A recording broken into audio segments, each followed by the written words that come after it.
తాకట్టులో ఉన్న బంగారాన్ని విడిపించి ఆ రోజు ఆన్లైన్ రేటుకే మేము కొంటాం. Sharma gold company.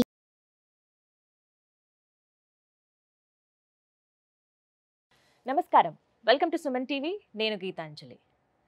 అఖండ ధనప్రాప్తిని కలిగించి శత్రునాశనం చేసి అకారణ భయాలను తొలగించే ఆ వారాహీమాత నవరాత్రులు జూలై 6వ తారీఖు నుంచి 14వ తారీఖు వరకు రాబోతున్నాయి. అసలు ఈ గుప్త నవరాత్రులను ఎవరెవరు ఆచరించవచ్చు, అమ్మవారిని ఎలా ఆరాధించాలి, ఏ విధమైన పూజను చేయాలి, ఎటువంటి నైవేద్యాలు అమ్మవారికి సమర్పించాలి, ముఖ్యంగా నవరాత్రులు అంటే 9 రోజుల పాటు ఒక్కొక్క రోజు అమ్మవారిని ఏ విధంగా ఆరాధించాలో మీకు తెలియజేసే ప్రయత్నం చేస్తున్నాం. ఇప్పటివరకు ఈ వీడియో అంటే ఇటువంటి ఇన్ఫర్మేషన్ మీరు ఎక్కడ చూసి ఉండరు. వారాహి అమ్మవారిని ఎలా పూజించాలి ఇవి మాత్రమే మీకు తెలిసి ఉంటుంది. కానీ ప్రత్యేకంగా మీకు చాలా విలువైన సమాచారాన్ని అందించాలనే ఉద్దేశంతో ఈ కార్యక్రమాన్ని ఏర్పాటు చేశాం. అమ్మవారి గురించి అలాగే ఏ విధంగా మనం అమ్మవారిని ఆరాధించాలో ఈ విశేషాలు తెలియచేయడానికి ప్రస్తుతం మనతో పాటు ఉన్నారు ప్రముఖ జ్యోతిష్యులు నందిబట్ల శ్రీహరి శర్మ గురువు గారు. వారితో మాట్లాడి మరిన్ని విషయాలు తెలుసుకుందాం. గురుగారు నమస్కారం అండి. వాగర్థ వివసంపృక్తౌ వాగర్థ ప్రతిపత్తయే జగతః పితరౌ వందే పార్వతీ పరమేశ్వరౌ. సదాశివసమారంభాం శంకరాచార్య మధ్యమాం అస్మదాచార్య పర్యంతం వందే గురు పరంపరాం.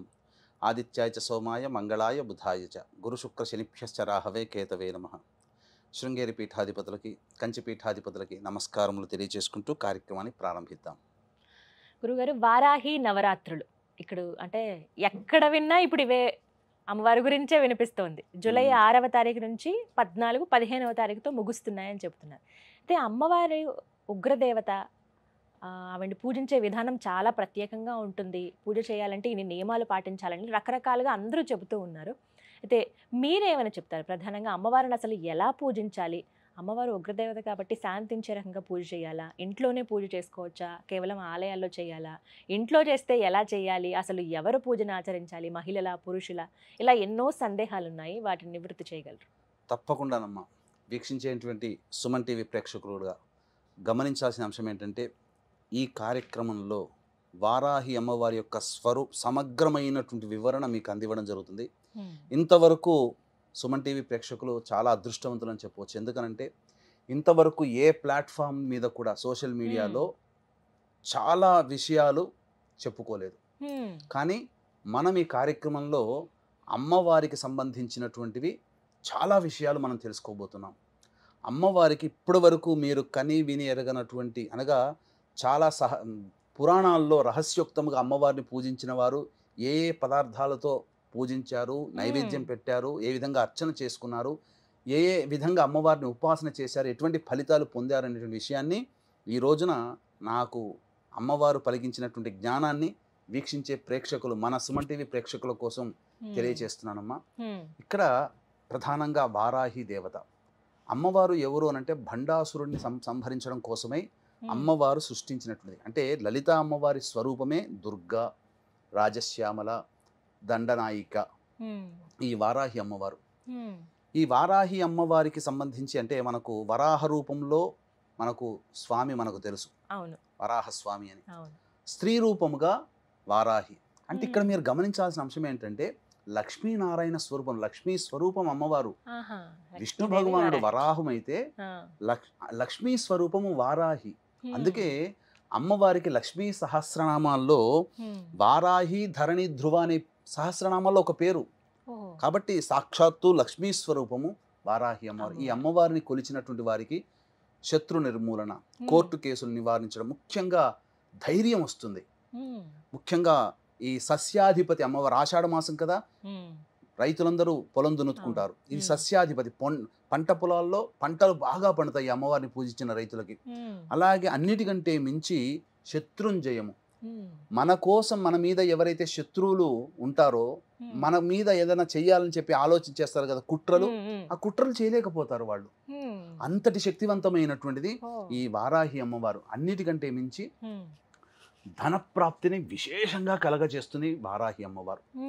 కాబట్టి ఈ వారాహి అమ్మవారిని ఎవరు చేసుకోవచ్చు అనంటే, ఈ అమ్మవారి నవరాత్రులకు సంబంధించి గుప్త నవరాత్రులు పేరులోనే రహస్యం అని, గుప్తం అంటే రహస్యం. కాబట్టి ఒకప్పుడు కేవలం ఉపాసనా పరులైనటువంటి వ్యక్తులు మాత్రమే చేసుకున్నటువంటి యొక్క వారాహి నవరాత్రులు ఇప్పుడు సామాన్య బాహుళ్యంలోకి వెళ్ళింది. కాబట్టి ఎవరైనా చేసుకోవచ్చు, దేవతని ఉపాసించడానికి ఎవరైనా చేయవచ్చు. కాకపోతే చేసే విధానంలో ఉన్నప్పుడు మాత్రము దానికి తగ్గ వాళ్ళు మాత్రమే చేయాలి. ఇప్పుడు అటం బాంబు ఉందమ్మా, దాన్ని నిర్వీర్యం చేయాలి. అందరూ చేయగలుగుతారా? తెలుసు, ఎవరు వాళ్ళు చేయాలి. కాకపోతే ఇక్కడ ఏంటనంటే వీక్షించేటువంటి సుమన్ టీవీ ప్రేక్షకులు కూడా అమ్మవారిని సామాన్యమైనటువంటి వ్యక్తులు కూడా సామాన్య విధానంతో అర్చించి గొప్పదైనటువంటి ఫలితాన్ని పొందవచ్చు. ఇక్కడ భక్తి ప్రధానము, అంటే అందరూ పూజించవచ్చు అంటున్నారు. అందరూ పూజించుకోవచ్చు. కాకపోతే దీనికి ఉన్నటువంటి నియమం ఏంటంటే అమ్మవారిని సూర్యోదయం కంటే ముందే పూజ చేయాలి, లేదా సూర్యాస్తమయం తర్వాతనైనా చేయాలి.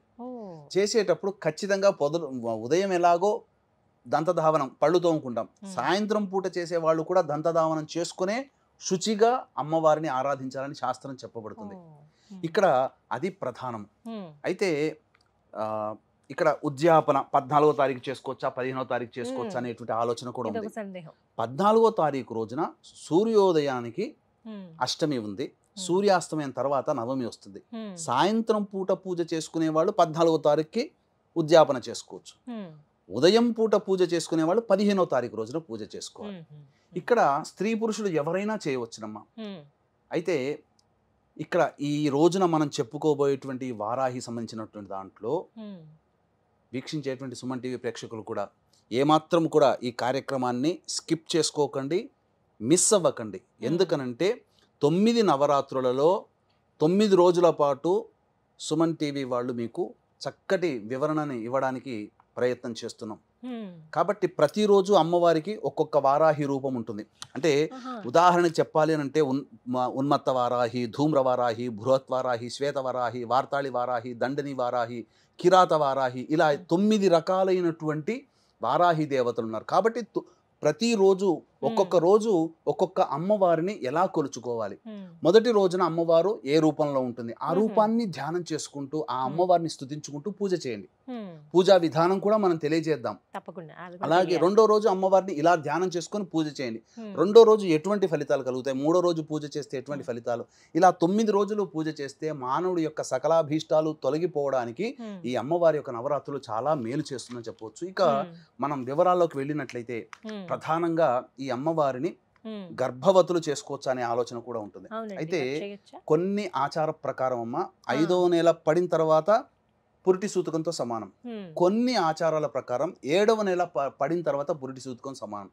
కాబట్టి దీన్ని మీ యొక్క ప్రాంతీయ ఆచారాన్ని దృష్టిలో పెట్టుకొని మీరు ఈ గర్భవతులైన వాళ్ళు కూడా ఈ విధంగా ఆచరణ చేసుకోవచ్చు మైల రానంత వరకు. ఇక పురుషులకు కూడా ప్రత్యేకంగా ఉన్నటువంటి అమ్మవారు కూడా ఉంది వారాహిలో. ఆ రోజున పురుషులు చేస్తే విశేషమైన ఫలితం వస్తుంది. కాబట్టి అవన్నీ వివరాలు మొదటి రోజు రెండో రోజు ఇలా మీకు ఒక సిరీస్ 9 రోజుల సిరీస్గా మీ యొక్క కార్యక్రమం అనేటువంటిది ఉంటుంది. కాబట్టి వీక్షించేటువంటి ప్రేక్షకులు గమనించగలరు. మొత్తం ఎన్ని అలంకారాల్లో కనబడతారు? అన్ని అలంకారాలు అమ్మ మొత్తము 10 రోజుల పాటు చేసుకోవాలి. 9 రోజుల పాటు 9 రకాలైనటువంటి నైవేద్యాలు పెట్టుకోవాలి, 9 రకాలైనటువంటి అర్చనలు ఉంటాయి. అలాగే అంటే మానవులందరూ చేసుకునేదే. అన్నిటికంటే ప్రధానమైనటువంటిది భక్తి ఇక్కడ. అయితే చాలా మంది విగ్రహం పెట్టుకోవచ్చా లేకపోతే ఫోటో పెట్టుకోవచ్చా అంటారు.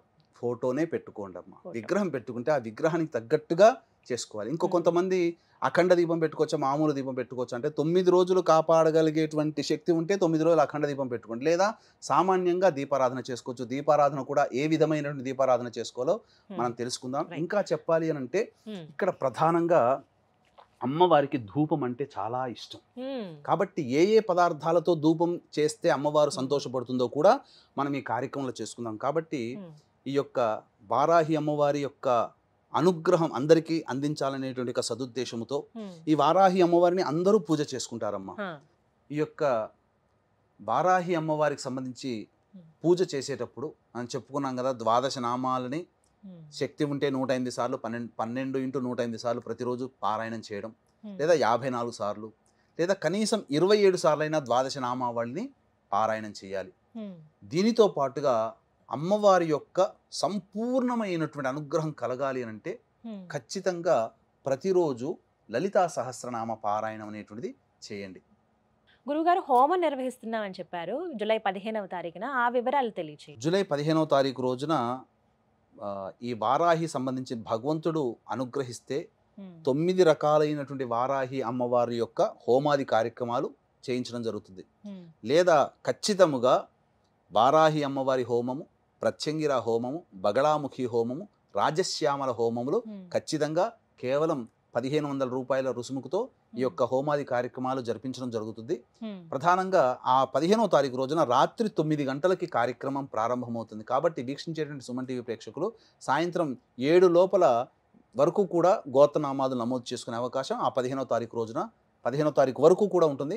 అవకాశం ఉంటే ముందుగానే ఈ యొక్క కార్యక్రమం చూసినప్పుడు వెనువెంటనే చేసుకోవాలనే సంకల్పం ఉంటే వెనువెంటనే చేసుకోండి. ఈ హోమంలో పాల్గొనడం ద్వారా శత్రునాశనం జరుగుతుంది, ధనప్రాప్తి కలుగుతుంది, ఉద్యోగం లభిస్తుంది, కోరిన కోరికలు లభిస్తాయి. ముఖ్యంగా భూగృహ వసతులు ఈ అమ్మవారిని పూజించడం ద్వారా కలుగుతుంది. సకల సంతోషాలు కలుగుతాయి. ముఖ్యంగా భయముతో కూడుకున్నటువంటి జీవితం మన నుంచి వెళ్ళిపోతుంది. ధైర్యంగా బతకగలుగుతాం.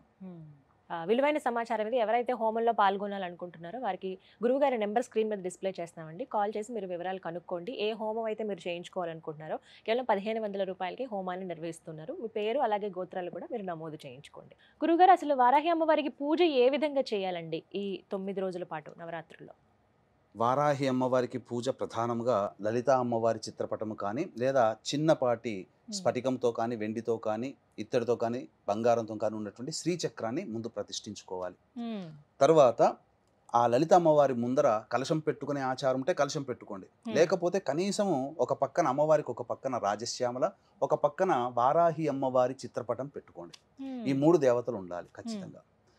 అమ్మవారికి ఈ 3 దేవతలకి కూడా పసుపు కొమ్ముల మాల వేయండి.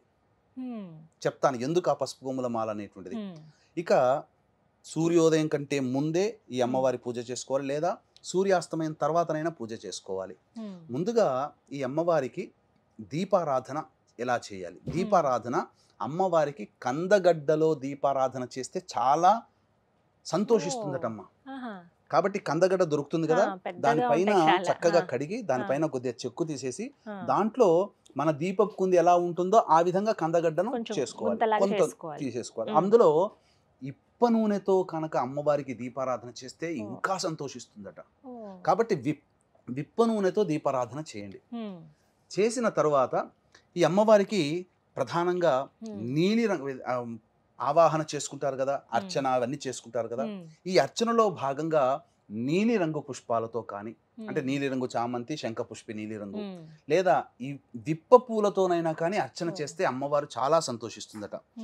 ఇక ప్రధానంగా గమనించుకున్నట్లయితే నైవేద్యాలలో ఏం నైవేద్యాలు పెట్టాలని చాలా మంది అంటుంటారు. ఈ అమ్మవారికి బెల్లం పానకం అంటే మహా ఇష్టం. కాబట్టి బెల్లం పానకం, నువ్వులతో చేసిన లడ్డూలు, అందున ఇలాచి ఆవు నేతితో చేసిన నువ్వుల లడ్డూలు పెట్టాలి. ఎర్రటి పండ్లు అంటే దానిమ్మ పండ్లు పెట్టాలి. ముఖ్యంగా ఒక చిన్న పాత్రలో తేనె నైవేద్యంగా పెట్టాలి. ఇవన్నీ 9 రోజుల పాటు చేసుకోవాలి. ఇవన్నీ 9 రోజుల పాటు మీరు వస్తు భాండాగారాలని తెలుసుకోవాలి. ఇక ఈ అమ్మవారికి రథం పేరు కిరిచక్రం. అంటే ఈ అమ్మవారి పూజ చేసేటప్పుడు అమ్మవారి యొక్క దేహాన్ని, రూపాన్ని మనసులో ధ్యానం చేసుకుంటూ 1000 మంది వరాహములు లాగుతుండగా అమ్మవారు ప్రయాణిస్తుందట. అందుకని ఈ అమ్మవారికి కిరిచక్రం అనేటువంటి పేరు. ఇక ఈ అమ్మవారికి విశ్వేశ్వరుడే ప్రతిష్ఠించడం, కాశీ విశ్వేశ్వరుడే వింధ్యాచలంలో ప్రతిష్ఠించాడు. కాబట్టి అంతటి అమ్మవారు ఈ వారాహి నవరాత్రులతో పాటు బాగా ఉపాసన చేసుకుంటే రేవతి నక్షత్రం వచ్చినప్పుడు ఈ అమ్మవారిని పూజ చేస్తే విశేషమైనటువంటి ఫలితం కలుగుతుంది. ఇది ఈ యొక్క విధానంగా చేసుకోవచ్చు. అయితే ఈ వారాహి అమ్మవారికి ధూపము అనంటే చాలా ఇష్టం. ఏ ఈశ్వరుడికి అభిషేకం అంటే ఇష్టం, వెంకటేశ్వరుడికి పుష్పార్చన అంటే ఇష్టం. అమ్మవార్లకి ఏ అమ్మవారికైనా ధూపం అంటే చాలా ఇష్టం. ప్రత్యేకించి ఒక్కొక్క అమ్మవారికి ఒక్కొక్క రకమైన ధూపం చేయాలి. ఈ వారాహి అమ్మవారికి ధూపం ఏంటనంటే మన ఇంట్లో దొరికే వస్తువులే మనం తెచ్చుకోవచ్చమ్మా. ఏంటి ఆ వస్తువులు? ఆ వస్తువులన్నిటినీ పొడి చేసి ఆ గుగ్గిలంలో మన బొగ్గులు ఉంటాయి కదా, మనం మండుతున్నటువంటి బొగ్గుల మీద వేసి అమ్మవారికి ధూపం ఇస్తే అసలు అమ్మవారు సంతోషం ఇంత అంతా పట్టరానిదట. ఏమా ద్రవ్యాలు తెచ్చుకోవాలి అని అంటే గుగ్గిలం, సాంబ్రాణి అంటుంటాం. అది తెల్లదైనా నలుపుదైనా పర్వాలేదు. ఇక యాలకుల పొడి, ఇలాచీ పొడి అని అంటారు. ఇక పసుపు పొడి, శుద్ధమైనటువంటి పసుపు పొడి 3, తెల్ల గురువింద గింజల పొడి దొరుకుతాయి, పచారీ షాపులో దొరుకుతాయి. ఇక్కడ ఇది మాత్రం దొరకకపోవచ్చు, తెల్ల ఈశ్వరి వేరు అని అంటారు, అది దొరకకపోవచ్చు. సాధ్యమైనంత వరకే మీరు తెచ్చుకోండి, ఆయుర్వేదం షాప్ లో ఏమైనా ప్రయత్నిస్తే దొరుకుతాయమ్మా. తెల్ల ఈశ్వరి వేరును దంచి పొడి చేసుకోవాలి. ఇక తెల్ల జిల్లేడు పువ్వుల పొడి, తెల్ల జిల్లేడు పువ్వును తెచ్చుకొని దాన్ని నీడను ఆరబెడితే పొడి చేసుకోవచ్చు. ఇక మిరియాల పొడి, కారం పొడి, శొంఠి పొడి, ఇవన్నీ వేసి అమ్మవారికి ధూపం ఇవ్వాలి. రోజుకొక్కటిగా లేదు లేదు, అన్ని కలిపి ప్రతిరోజు ధూపంలో. ఇప్పుడు మనం చెప్పినటువంటి వివరాలు ఏదైతే పూజా విధానం ఉందో అందరికీ తెలుసు, అన్ని ప్రసార మాధ్యమాల ద్వారా పూజా విధానం ఎలా చేసుకోవాలో తెలుస్తుంది. మనం ప్రత్యేకించి ఈ యొక్క సంబంధించినటువంటిది ఈ యొక్క ధూపం వేయాలి. అయితే అమ్మవారికి ద్వాదశ నామావళి అని ఉంది. ఆ ద్వాదశ నామావళి చాలా ప్రీతికరం అమ్మవారికి. శక్తి ఉందనుకోండి, ఆ ద్వాదశ నామావళిని రోజుకి 108 సార్లు పారాయణం చేయండి, లేదు 54 సార్లు అయినా పారాయణం చేయండి. ఇక కందగడ్డ దీపారాధన చేశాం కదా, మీకు శక్తి ఉంటే ప్రతిరోజు కందగడ్డతో ఆ దీపారాధనగా కుందిగా తయారు చేసుకొని ప్రతిరోజు ఒక కందగడ్డలో వేయొచ్చు, లేదా ఒకే కందగడ్డది 9 రోజుల పాటు ఉండి తర్వాత మనం ఈ అమ్మవారికి 9వ రోజు 10వ రోజు ఆచారం ఉంటుంది కదా, అప్పుడు ఆ నైవేద్యంగా ఆ యొక్క కందగడ్డని ఇంట్లో వండుకొని భోజనం చేయవచ్చు.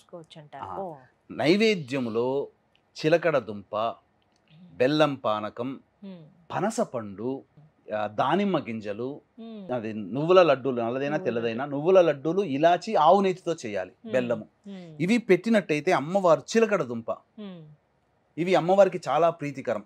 ఇక హోమం చేసుకునే అలవాటైతే హోమంలో తోక మిరియాలు, తెల్ల ఆవాలు, పనసపండు ఇవన్నీ వేయాలి. ఇక అమ్మవారికి తాంబూలం, తాంబూలం సమర్పించేటప్పుడు పచ్చకర్పూరం, జాపత్రి, జాజికాయ, ఇలాచి, లవంగాలు, ఇలా సుగంధ ద్రవ్యాలు, జవ్వాది, ఇలా కలిపి, జవ్వాది పొడి ఉంటుంది, కలిపి అమ్మవారికి తాంబూలం పెట్టి తర్వాత మీరు చేసుకున్నటువంటి ఆ పదార్థాలు ఏదైతే ఉన్నాయో ఆ తాంబూలం పూజ చేసుకున్న వాళ్ళు సేవనం చేయొచ్చు, నైవేద్యం కూడా అందరూ తినవచ్చు. ఈ విధంగా పూజా విధానం అన్నమాట. పూజా విధానం చాలా చక్కగా వివరించారండి. ముందుగా అందరూ ఇవి తెలుసుకోవాలి, ఇవి 9 రోజుల పాటు అందరూ ఆచరించవలసింది. 9 రోజుల పాటు మనం చెప్పినటువంటి విధానంగా అమ్మవారిని ఆ విధంగా ధూపము, నైవేద్యము, దీపారాధన, అర్చన, ఇవన్నీ మనం చెప్పినటువంటి వస్తువులతో చేస్తే చాలా విశేషం. ఇక మనం 9 రోజులలో 9 రోజుల పాటు ఒక్కొక్క అమ్మవారు ఏ రూపంలో ఉంటుంది, ఏ రూపంలో ధ్యానం చేసుకొని అమ్మవారిని పూజించాలో కూడా తెలుసుకుందాం. ఇప్పటి వరకు పూజా విధానం ఎలా చేయాలి, ఏ నూనెతో దీపారాధన చేయాలి, ఎటువంటి నైవేద్యం అమ్మవారికి సమర్పించాలో తెలుసుకున్నారు కదా. మరి నవరాత్రుల్లో ఒక్కో రోజు అమ్మవారు ఏ రూపంలో మనకి దర్శనమిస్తారు, మరి ముఖ్యంగా ఆ రోజున ఏ విధంగా పూజ చేయాలి, ఒక్కో ఎపిసోడ్ ద్వారా మీకు అందించే ప్రయత్నం చేస్తున్నాం. గురువుగారు, మరి 5వ రోజున వారాహి అమ్మవారిని ఏ విధంగా కొలుచుకోవాలి, అలాగే అమ్మవారికి సమర్పించవలసిన నైవేద్యం ఏమిటండి? 5వ రోజున చాలా విశేషం అమ్మ. ఈ అమ్మవారిని శ్వేత వారాహి అని అంటారు. అంటే తెలుపు వర్ణములో మెరుస్తూ ఉండి, తెలుపు వస్త్రములను ధరించి ఉండి ప్రకాశవంతముగా ఉంటుందట శ్వేతవారాహి. వాస్తవానికి వీక్షించేటువంటి ప్రేక్షకులు గమనించాల్సిన అంశం ఏంటంటే, ఈ వారాహి అమ్మవారి చిత్రపటాన్ని అమ్మ చాలా మంది తెచ్చుకొని పెట్టుకోవచ్చు, అమ్మవారిని పూజ చేసే వాళ్ళు ఉన్నారు.